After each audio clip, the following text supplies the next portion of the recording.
How does Zugzwang force a win in chess endgames?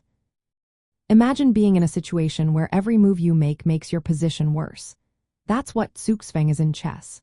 It's a tricky condition where a player is forced to move, but every option they have leads to trouble. In endgames, this concept becomes especially powerful because there are fewer pieces on the board. With less material, each move carries more weight. When a player is in Zugzwang, they are pushed into making a move that weakens their defenses or loses material. For example, their king might be forced to step away from a critical pawn or square. This can open the door for your pawns to advance or your pieces to capture. In many king and pawn endgames, controlling key squares around the opponent's king is essential.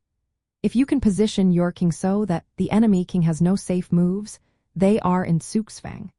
Their only options will be to move into a worse position or lose a pawn. This can lead to pawn promotion or winning material. The reason Zugzwang is so effective in endgames is because the limited mobility of the remaining pieces makes it easier to restrict the opponent's options. Unlike in the middle of the game, where many pieces can block or escape, endgames often have just a few pieces left, making every move critical. To create Zugzwang, players focus on controlling important squares around the opponent's king. They use their own king to cut off escape routes and push the enemy into a corner. Building a pawn structure that limits the opponent's safe moves is also key. Sometimes, maneuvering your king into opposition, where the kings face each other with one square in between, forces the other king to move into a worse position.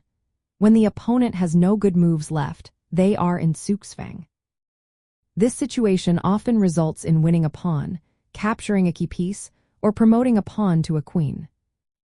Mastering Zugzwang involves careful planning and precise calculation. It's about setting up the board so that the opponent's best move is actually their worst. By controlling the right squares and timing your king's moves well, you can force your opponent into a position where they cannot avoid losing material or facing checkmate. This principle turns small advantages into decisive wins. It's a fundamental part of endgame strategy because it shows how patience and careful positioning can lead to victory even when the material seems equal. Zugzwang is a powerful tool that highlights how every move counts in the final phase of a chess game.